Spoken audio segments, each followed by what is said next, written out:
నమస్కారం అండి ఎస్ఐ గారు అనేటటువంటి క్లిప్ మీకు కావాలా అయితే ఈ వీడియోని చూడండి.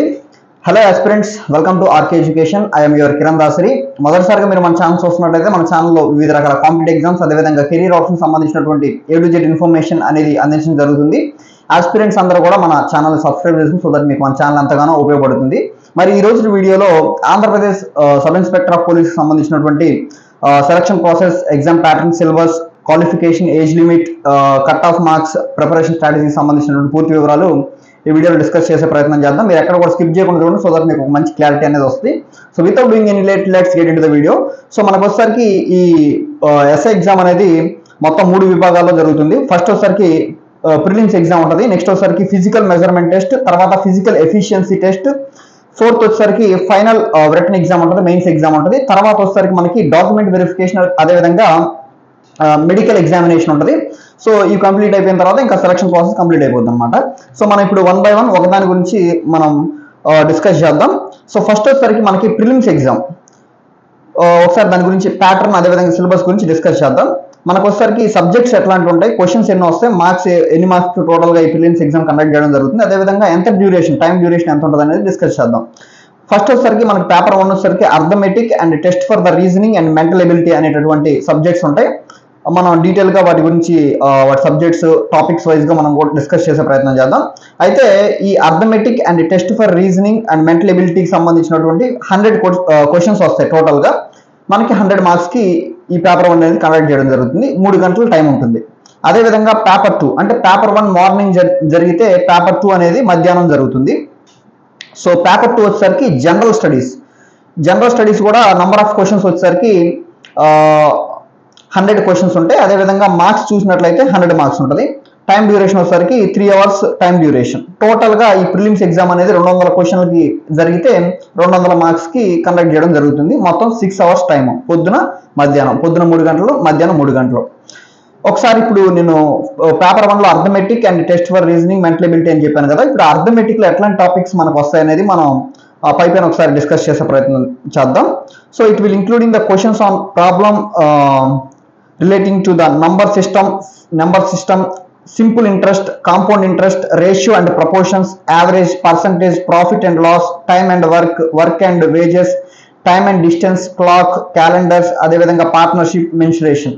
సో ఈ టాపిక్స్ మీద మనకి ఈ అర్థమెటిక్లో క్వశ్చన్స్ అనేది అడగడం జరుగుతుంది. నెక్స్ట్ వచ్చేసరికి టెస్ట్ ఆఫ్ రీజనింగ్ సంబంధించినటువంటి టాపిక్స్ ఎట్లాంటివి ఉంటాయి అనేది మనం డిస్కస్ చేద్దాం.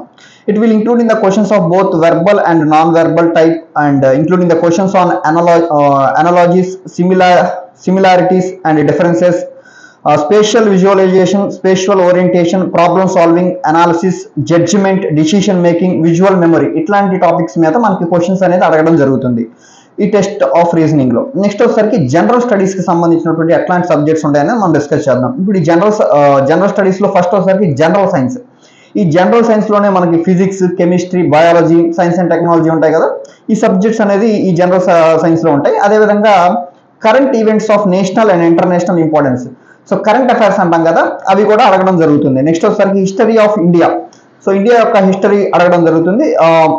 Broad general understanding of the subjects in the social, economic, culture and political aspects Indian national movements లో మనకి హిస్టరీ ఆఫ్ ఇండియా గురించి అడగడం జరుగుతుంది. నెక్స్ట్ వచ్చేసరికి జియోగ్రఫీ ఆఫ్ ఇండియా, జియోగ్రఫీ కూడా అడగడం జరుగుతుంది. నెక్స్ట్ వచ్చేసరికి Indian polity and economy including the country political system, rural development, planning and economic reforms in India. So general studies లో వచ్చేసరికి ఇట్లాంటి సబ్జెక్ట్స్ ఉంటాయి. క్లారిటీ వచ్చింది కదా మీకు.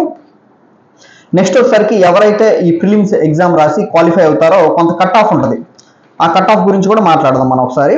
సో జనరల్ క్యాండిడేట్స్ ఎవరైతే ఉంటారో వారికి ఏంటంటే 40% మార్క్స్ రావాలి. మొత్తం ఇందాక నేను చెప్పాను 200 మార్క్స్కి ప్రిలిమ్స్ ఎగ్జామ్ అనేది కండక్ట్ చేయడం జరుగుతుంది. పేపర్ 1, పేపర్ 2 కలిపి 200 మార్క్స్. అయితే జనరల్ క్యాండిడేట్స్ ఎవరైతే ఉంటారో 40% మార్క్స్ రావాలి. అంటే 200లో 40% అంటే 80 మార్క్స్ అనేది మినిమం వస్తే మీరు క్వాలిఫై అయినట్టే. ఇంకా నెక్స్ట్ వచ్చేసరికి బీసీ క్యాండిడేట్స్ ఎవరైతే ఉంటారో మినిమం 35% మార్క్స్ రావాలి. 35% మార్క్స్ అంటే 200 మార్కులకి 70 మార్కులు రావాలి. అదేవిధంగా ఎస్సీ క్యాండిడేట్స్ ఎవరైతే ఉంటారో వాళ్ళకి 30% మార్క్స్ అంటే 60 మార్క్స్, 200కి 60 మార్క్స్ వస్తే క్వాలిఫై అయినట్టు. అంటే కట్ ఆఫ్ అనేది ఉంటుంది. కాకపోతే యావరేజ్ ఏంటంటే మనకి ఇన్ని మార్క్స్ వస్తే మనం కొంచెం సేఫ్ సైడ్ ఉన్నట్టు. అదేవిధంగా ఎస్టీ క్యాండిడేట్స్ ఎవరైతే ఉంటారో వాళ్ళకి 30% మార్క్స్ వస్తే వాళ్ళు క్వాలిఫై అయినట్టు, 60 మార్క్స్. అదేవిధంగా ex service man's, army, navy, air force, ఇంకా వేరే గవర్నమెంట్ జాబ్స్ నుంచి ఇటు వద్దాం అనుకున్న వాళ్ళు ఎవరైతే ఉంటారో వాళ్ళకి సంబంధించిన వాళ్ళు ఎక్స్ సర్వీస్ మ్యాన్స్ ఉంటారు కదా, వాళ్ళైతే 25% మార్క్స్ అంటే 50 మార్క్స్ వస్తే వాళ్ళు క్వాలిఫై అయినట్టు. ఓకేనా? సో మనకి మార్క్స్ చూసాను చాలా తక్కువ ఉంది, కానీ చాలా కొంచెం టఫ్గానే ఉంటుంది. ఎందుకంటే అంత ఈజీగా ఏం రావు. 80 మార్కులు, 70 మార్కులు, 60 మార్కులు కూడా అంతా చదివితే ఆ సిలబస్ అంతా కూడా ఆ టయానికి గుర్తున్న బిట్స్ మనం పెట్టగలిగితే అప్పుడు ఈ మార్క్స్ వచ్చే అవకాశం ఉంది తప్పించి అంత ఈజీగా అయితే రావు. సిలబస్ కూడా బాగానే ఉంటుంది. నెక్స్ట్ వచ్చేసరికి ఎవరైతే ఈ యొక్క ప్రిలిమ్స్ ఎగ్జామ్లో ఈ కట్ ఆఫ్ మంచి మార్క్స్ తెచ్చుకుంటారో నెక్స్ట్ వాళ్ళకి ఏంటంటే ఫిజికల్ మెజర్మెంట్ టెస్ట్ అనేది ఉంటుంది. ఒకవేళ ఇందులో మీరు ఈ ఫిజికల్ మెజర్మెంట్ టెస్ట్ గురించి మనం డిస్కస్ చేద్దాం. వీటిలో మీరు క్వాలిఫై అవ్వకపోతే, మీరు ఇక్కడ అర్హత లేకపోతే మిమ్మల్ని ఇక్కడే రిజెక్ట్ చేయడం కూడా జరుగుతుంది. ఒకవేళ హైట్ సరిపోయినా, చెస్ట్ సరిపోయినా కూడా తీసేస్తారు. మనం చూసినట్లయితే ఇప్పుడు జనరల్ క్యాండిడేట్స్ గురించి మాట్లాడదాం. హైట్ వచ్చేసరికి మెన్స్, జనరల్లో ఉన్నటువంటి మెన్స్ గురించి మాట్లాడితే హైట్ వచ్చేసరికి 167.6 సెంటీమీటర్స్ అనేది ఉండాలి. అదేవిధంగా చెస్ట్ చూసినట్లయితే 86.3 సెంటీమీటర్స్ ఉండాలి. ఇన్స్పిరేషన్ అంటే ఊపిరి పీల్చినప్పుడు 5 సెంటీమీటర్స్ అనేది ఎక్స్పాన్షన్ జరగాలి. అంటే ఎక్స్పాన్షన్ జరగాలి, మీకు అర్థమై ఉంటుంది. నెక్స్ట్ వచ్చేసరికి ఉమెన్స్ ఎవరైతే ఉంటారో వాళ్ళకి సంబంధించినటువంటి జనరల్ ఉమెన్స్ ఎవరైతే ఉంటారో వాళ్ళ హైట్ వచ్చేసరికి 152.5 సెంటీమీటర్స్ అనేది హైట్ ఉండాలి. వెయిట్ వచ్చేసరికి అబౌవ్ 40 kgs అనేది వెయిట్ అనేది ఉండాలి. ఉమెన్స్కి ఏంటంటే చెస్ట్ అనేది మెజర్ చేయరు. నెక్స్ట్ వచ్చేసరికి జనరల్ కాకుండా మిగతా క్యాండిడేట్స్ ఎవరైతే ఉంటారో వాళ్ళ హైట్ వచ్చేసరికి 160 సెంటీమీటర్స్ హైట్ అనేది ఉండాలి. చెస్ట్ చూసినట్లయితే 80 సెంటీమీటర్స్ చెస్ట్ ఉండాలి. ఇన్స్పిరేషన్ చేసినప్పుడు ఊపిరి పీల్చినప్పుడు గట్టిగా 3 సెంటీమీటర్స్ అనేది ఎక్స్పాన్షన్ అనేది జరగాలి, చెస్ట్ ఎక్స్పాన్షన్ అనేది జరగాలి. సో అదేవిధంగా జనరల్ కాకుండా మిగతా క్యాండిడేట్స్లో ఉమెన్స్ ఎవరైతే ఉంటారో వాళ్ళు హైట్ వచ్చేసరికి 150 సెంటీమీటర్స్ అనేది ఉండాలి. వెయిట్ అయితే 38 kgs ఎబోవ్ ఉండాలి. ఎబోవ్ ఉంటే ఏం కాదు, బిలో మాత్రం ఉండకూడదు. ఎబోవ్ ఉన్నా ఏం పర్లేదు. ఓకేనా? సో ఫిజికల్ మెజర్మెంట్ టెస్ట్ గురించి ఒక అవగాహన వచ్చిందని నేను అనుకుంటున్నాను. నెక్స్ట్ వచ్చేసరికి ఇది అయిపోయిన తర్వాత ఫిజికల్ ఎఫిషియన్సీ టెస్ట్ అనేది ఉంటుంది. ఇందులో దీనికి మార్క్స్ ఉంటాయి. ఓకేనా? ఈవెంట్స్ అంటాం దీన్నే, మన ఈవెంట్స్ అంటే ఈవెంట్స్ గురించి కూడా మనం డిస్కస్ చేసే ప్రయత్నం చేద్దాం. ఫస్ట్ వచ్చేసరికి 1600 మీటర్ల రన్నింగ్ ఉంటుంది. ఈ రన్నింగ్ అనేది జనరల్ క్యాండిడేట్స్ ఎవరైతే ఉంటారో వారు 8 minutesలో కంప్లీట్ చేయాల్సి ఉంటుంది. 8 నిమిషాలలో 1600 మీటర్లు రన్నింగ్ పూర్తి చేయాలి. అదేవిధంగా ఎక్స్ సర్వీస్ మ్యాన్స్ ఎవరైతే ఉంటారో 9 minutes 30 secondsలో ఈ 1600 మీటర్ల రన్నింగ్ ని కంప్లీట్ చేయాలి. అదేవిధంగా ఉమెన్స్ ఎవరైతే ఉంటారో వారు 10 నిమిషాల 30 సెకండ్ 10 minutes 30 secondsలో పూర్తి చేయాల్సి ఉంటుంది. ఓకేనా? నెక్స్ట్ ఈవెంట్ వచ్చేసరికి 100 meters రన్నింగ్, 100 మీటర్ల పరుగు. జనరల్ క్యాండిడేట్స్ ఎవరైతే ఉంటారో వారు 15 సెకండ్లో పరిగెట్టాల్సి ఉంటుంది. అదేవిధంగా ఎక్స్ సర్వీస్ మ్యాన్స్ ఎవరైతే ఉంటారో 16.5 secondsలో పరిగెట్టాలి. అదేవిధంగా ఉమెన్స్ ఎవరైతే ఉంటారో 18 సెకండ్లో ఈ యొక్క 100 meters రన్నింగ్ ని పూర్తి చేయాలి. అదేవిధంగా థర్డ్ ఐటమ్ వచ్చేసరికి, థర్డ్ ఈవెంట్ వచ్చేసరికి లాంగ్ జంప్. ఈ లాంగ్ జంప్ అనేది జనరల్ క్యాండిడేట్స్ ఎవరైతే ఉంటారో 3.80 meters అనేది లాంగ్ జంప్ దూకాల్సి ఉంటుంది. అదేవిధంగా ఎక్స్ సర్వీస్ మ్యాన్స్ ఎవరైతే ఉంటారో 3.65 meters దూకాల్సి ఉంటుంది. అదేవిధంగా ఉమెన్స్ ఎవరైతే ఉంటారో వారు 2.75 meters అనేది దూకాల్సి ఉంటుంది. ఇప్పుడు నేను ఈవెంట్స్ చెప్పాను కదా, దేనికి ఎన్ని మార్క్స్ అలాట్ చేస్తారో చూద్దాం. సో 1600 metersకి ఏంటంటే 40 మార్క్స్, మ్యాక్సిమం 40 మార్క్స్ ఉంటాయి. నెక్స్ట్ వచ్చేసరికి 100 meters రన్నింగ్ వచ్చేసరికి 30 మార్క్స్ అనేది ఉంటుంది. అదేవిధంగా లాంగ్ జంప్ కి 30 మార్క్స్, అంటే ఈ యొక్క 40 + 30 100 మార్క్స్ కి ఈ యొక్క ఈవెంట్స్ అనేది కండక్ట్ చేయడం జరుగుతుంది. సో ఇప్పుడు ఏంటంటే 1600 మీటర్ల రన్నింగ్ లో ఉదాహరణకి 8 minutes మాక్సిమం ఇచ్చాడు కదా, ఈ లోపల కంప్లీట్ చేయాలి. అట్లా కాకుండా మీరు 5 minutes లోనే కంప్లీట్ చేశారనుకో మీకు మంచి మార్క్స్ వస్తాయి. 4 minutes లో కంప్లీట్ ఇంకా మంచి మార్క్స్ వస్తాయి. అట్లా ఉంటుంది అనమాట. వాళ్ళకి ఈ టైం నుంచి ఈ టైంలో కంప్లీట్ చేసిన వాళ్ళకి ఇంత మార్క్స్, ఈ టైం నుంచి ఈ టైంలో కంప్లీట్ చేసిన వాళ్ళకి ఇంత మార్క్స్ అని వాళ్ళ దగ్గర ఒక లిస్ట్ ఉంటుంది. ఆ లిస్ట్ ప్రకారం మనకి నోటిఫికేషన్లో కూడా ఇస్తాడు. ఆ లిస్ట్ మనకు అర్థమైపోయింది. ఆ లిస్ట్ ప్రకారం మీరు మంచిగా పరిగెడితే, మీరు ఒకవేళ గ్రౌండ్లో మీరు దిట్ట అయితే మీకు మంచి మార్క్స్ వస్తాయి. ఓకేనా? నెక్స్ట్ అయిపోయింది. ఫిజికల్ ఎఫిషియన్సీ టెస్ట్ గురించి మీకు ఒక అవగాహన వచ్చిందని నేను అనుకుంటున్నాను. నెక్స్ట్ వచ్చేసరికి ఈ ఫిజికల్ ఎఫిషియన్సీ టెస్ట్లో ఎవరైతే మంచిగా రాణిస్తారో వారికి ఏంటంటే ఫైనల్ రిటర్న్ ఎగ్జామినేషన్ ఉంటుంది. ఇది మెయిన్స్ ఎగ్జామ్. ఎక్కడ అసలైనటువంటి యుద్ధం అనేది మొదలైంది. మన ప్రిలిమ్స్ ఏంటంటే ఓన్లీ ఫిల్టర్ చేయడం కోసమే, మీకు ఉద్యోగం రావాలా లేదా అనేది ఇక్కడ మెయిన్స్ ఎగ్జామ్. అదేవిధంగా ఈవెంట్స్లో మనకు డిసైడ్ అయ్యి ఉంటుంది. ఆ ప్రిలిమ్స్ ఏంటంటే ఫిల్టర్ చేయడానికి, అంటే 1,00,000 మంది రాస్తే ఆ 1,00,000 మందిలో నుంచి దాదాపు 90,000 మందిని అక్కడే తీసేస్తారు. మిగతా 10,000 మందిలో ఎగ్జామ్ కండక్ట్ చేయడం జరుగుతుంది. మెయిన్స్ గురించి ఇప్పుడు మనం మాట్లాడదాం.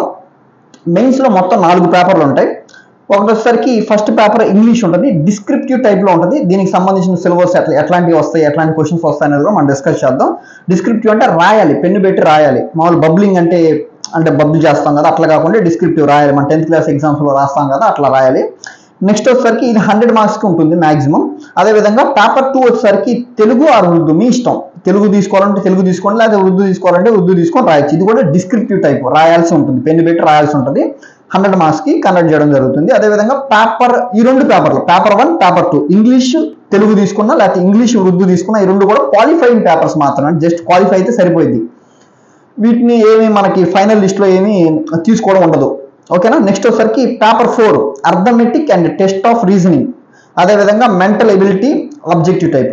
సిలబస్ ఏంటంటే నేను ఫస్ట్ మీకు సిలబస్ చెప్పాను కదా, ఆ సిలబస్ దీంట్లో కూడా సేమ్ ఉంటుంది, ఫిలిమ్స్ కి మెయిన్స్ కి సేమ్ ఉంటుంది. కాకపోతే అక్కడ ఏంటంటే క్వశ్చన్స్ అనేది కొంచెం ఈజీగా ఉంటుంది. ఇక్కడ ఏంటంటే డెప్త్ గా వెళ్తా ఉంటాడు, క్వశ్చన్ ఫ్రేమ్ కూడా చాలా కష్టంగా ఉంటుంది అనమాట. అంటే మెయిన్స్ ఎగ్జామ్ అంటే మెయిన్సే కదా, అట్లా ఉంటుంది. నెంబర్ ఆఫ్ క్వశ్చన్స్ కూడా పెరుగుతాయి అనమాట, అర్థమవుతుందా?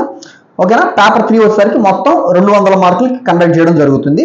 సో పేపర్ 3 వచ్చేసరికి arithmetic and test of reasoning and mental ability 200 మార్కులకి జరుగుతుంది. అదేవిధంగా పేపర్ 4 వచ్చేసరికి జనరల్ స్టడీస్. ఈ జనరల్ స్టడీస్ సిలబస్ కూడా నేను స్టార్టింగ్ లో చెప్పా, అదే సిలబస్ ఇక్కడ కూడా కంటిన్యూ అవుతుంది. కాకపోతే నెంబర్ ఆఫ్ క్వశ్చన్స్ అనేది మనకి ఇంక్రీజ్ అవుతాయి. అదేవిధంగా క్వశ్చన్ అండర్స్టాండ్ చేసుకోవడం కూడా కొంచెం కష్టం ఉంటుంది, కఠిన టఫ్నెస్ కూడా పెరుగుతూ ఉంటుంది అనమాట. ఓకేనా. 200 మార్క్స్ కి ఇది ఉంటుంది. అయితే ఇది మొత్తం కూడా మెయిన్స్ అనేది 400 మార్కులకి మనకు మెయిన్. ఆ 100 మార్కులు ఇంగ్లీష్ తెలుగు ఏదైతే చెప్పానో అది క్వాలిఫై అయితే సరిపోయింది. ఓకే. ఇప్పుడు మీరు కింద ఈ paper 3 paper 4 arithmetic reasoning mental ability అదేవిధంగా జనరల్ స్టడీస్ లో ఇరగదీసేసి ఆ మెయిన్ పైన ఉన్న పేపర్లు ఇంగ్లీషు జస్ట్ తెలుగు ఉన్నాయి కదా, ఈ క్వాలిఫైయింగ్ పేపర్లే అని చెప్పేసి నెగ్లిజెన్స్ చేసి అట్లా క్వాలిఫై అవ్వలేదు అనుకోండి, మీరు కింద ఎంత ఇరగదీసినా కానీ అది ఉపయోగం ఉండదు అనమాట. ఖచ్చితంగా క్వాలిఫై అంటే క్వాలిఫై అవ్వాల్సిందే, ఎక్కడైనా వాడు చెప్పిందని మనం ఖచ్చితంగా ఫాలో అవ్వాల్సిందే. ఎక్కడ కొంచెం ఇదైనా కూడా మనం ఎలిమినేట్ అయిపోతాం. ఓకేనా. క్లారిటీ వచ్చింది కదా.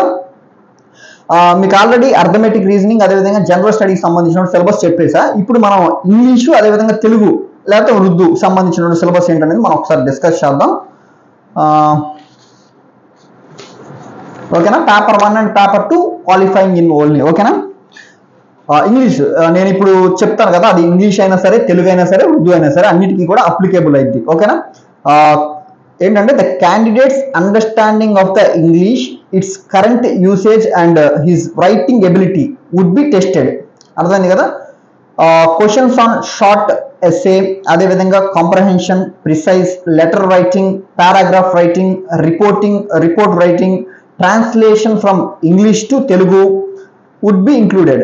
ఓకేనా. ఇదేం చెప్పానంటే ఇంగ్లీష్ చెప్పా, అదే కూడా తెలుగుకి అప్లికేబుల్ అయింది, ఉర్దూకి కూడా అప్లికేబుల్ ఉంది. కాకపోతే ఇక్కడ ఏమన్నాడు, translate from English to Telugu అన్నాడు, అప్పుడు తెలుగు టు ఇంగ్లీష్ అన్నాడు అక్కడ, అంతే సింపుల్, అంతకు మించి ఇంకేం లేదు. సిలబస్ దేనికైనా ఒకటే.